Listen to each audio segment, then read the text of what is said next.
Bonjour à tous, dans cette deuxième vidéo consacrée au développement de vos fichiers RAW, nous allons voir le panneau transformation du module développement.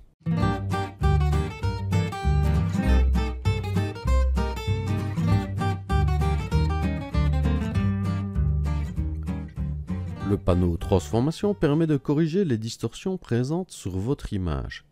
Il se présente de la manière suivante. Alors faites attention, si vous n'avez pas appliqué le profil de correction de l'objectif, vous pouvez remarquer en dessous de ce panneau un avertissement Lightroom qui vous invite fortement à le faire avant d'utiliser les options présentes ici. Une fois le profil appliqué, cet avertissement disparaît. Voyons cela, je vais donc dans le panneau correction de l'objectif qui se trouve juste au-dessus et j'active le profil de correction. Je retourne dans mon panneau transformation et je vois que l'avertissement a bien disparu. Ce panneau transformation fait la part belle à l'outil Upright, outil qui comporte 5 options. La première option est l'option niveau. Si vous cliquez, vous voyez que cette option tente à corriger la distorsion d'horizontalité de votre image. Afin de juger au mieux des corrections, vous pouvez afficher une grille ou un repère, ou les deux. Pour cela, vous allez dans Affichage, Incrustation de loupe, et vous cochez Grille. Vous voyez alors une grille s'afficher sur votre écran. Avec la touche CTRL, vous pouvez modifier les options de la grille, à savoir la taille des carrés composant la grille, ainsi que son opacité. Vous voyez ici, je modifie la taille des carrés, et ici, l'opacité de la grille. Je vais le mettre plus fort pour que vous voyez mieux. Si vous retournez dans le menu Affichage, Incrustation de loupe, et que vous cliquez sur Repère, un repère composé d'un axe horizontal et d'un axe vertical s'affiche sur l'image. À l'aide de la touche CTRL, vous pouvez déplacer ces repères.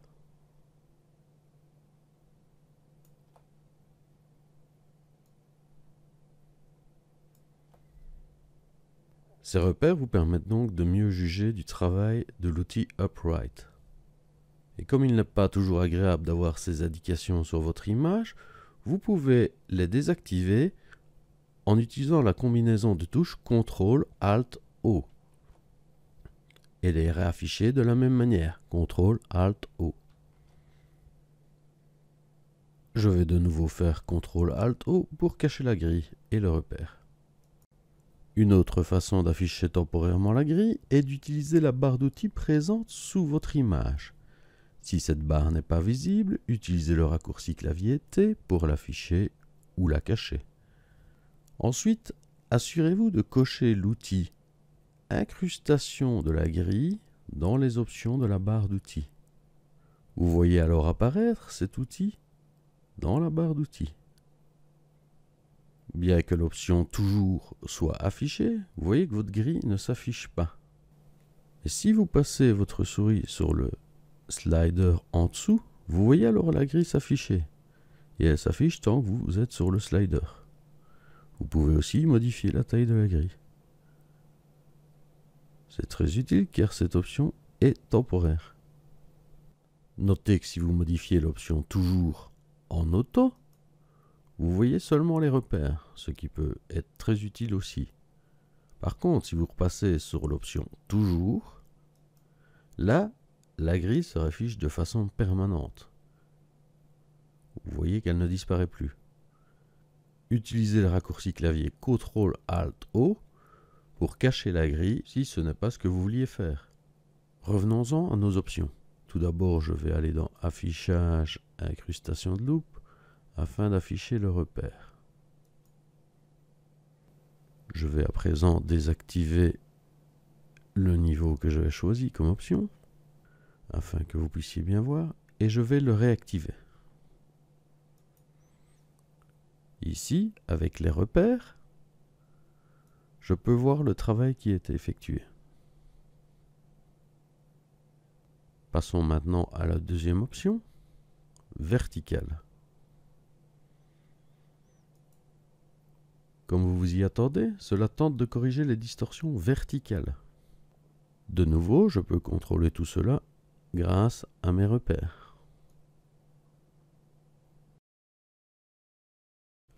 La troisième option Auto tente de corriger les distorsions horizontales et verticales en préservant au mieux les perspectives.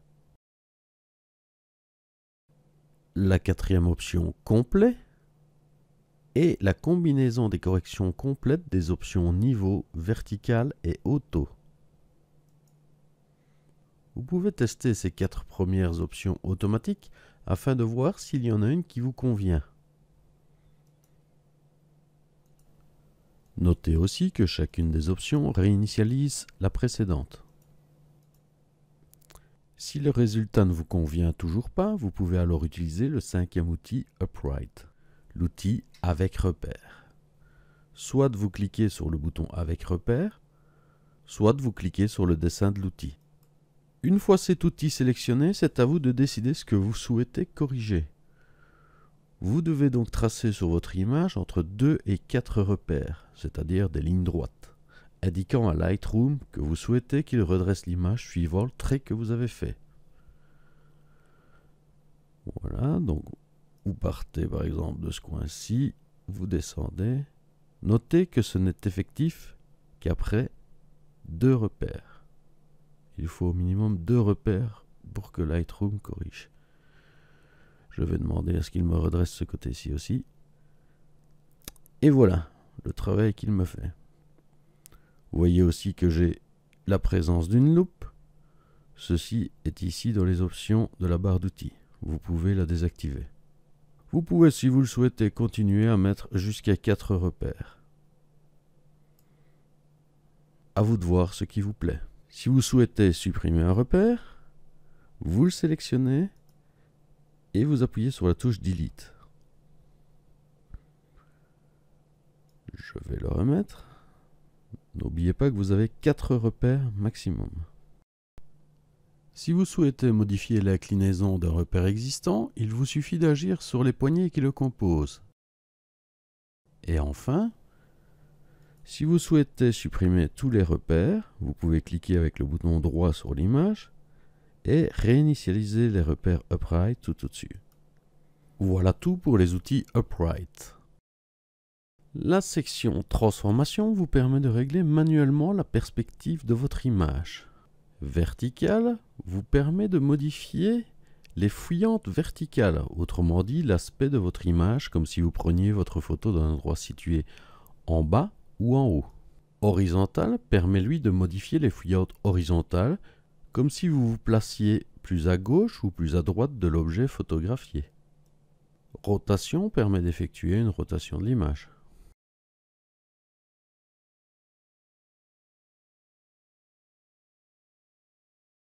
Aspect permet d'ajuster les proportions d'un objet en l'étirant ou en l'allongeant.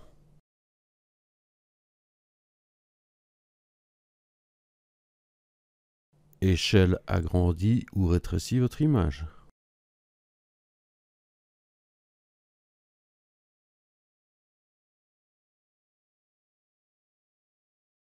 Décalage X décale votre image sur l'axe horizontal.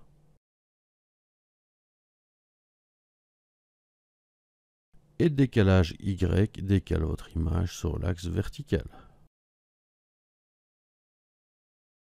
L'option Contraindre le recadrage permet de recadrer automatiquement l'image en coupant les zones blanches qui peuvent apparaître suite aux modifications appliquées. Si je fais par exemple une rotation, vous voyez la déformation, je clique Contraindre le recadrage et Lightroom me supprime les zones blanches en recadrant l'image. Pour ma part, je préfère recadrer à ma façon avec l'outil recadrage que nous verrons dans une vidéo à venir. Une dernière chose à voir, alors pour cela je vais réinitialiser mon image et je vais simplement réappliquer une option Upright complet. Voilà qui est fait. Voyez ici une option en grisé. Je vais maintenant vous montrer le but de cette fonction. Si vous allez dans Correction de l'objectif, que vous réactivez le profil de correction qui a disparu puisque j'ai réinitialisé l'image, je vais en profiter pour faire supprimer l'aberration chromatique également. Maintenant, remarquez que si je retourne dans Transformation, vous voyez que cette option grisée est maintenant disponible, mettre à jour. En effet, vu que vous avez modifié les perspectives en appliquant le profil de correction de votre objectif, Upright n'est plus nécessairement correct. Vous devez donc cliquer sur mettre à jour pour qu'il tienne compte de cette modification. Voilà, vous voyez que l'image a été modifiée. Pour ceux qui ont été attentifs durant ce tutoriel et qui ont vu le tutoriel précédent, vous avez certainement remarqué lorsque j'utilisais l'option repère, et plus particulièrement lorsque vous avez vu la loupe, de l'aberration chromatique. Vous voyez que cette fois-ci il n'y en a plus. D'où l'intérêt de toujours cocher supprimer l'aberration chromatique. Merci d'avoir suivi ce tutoriel et à une prochaine fois.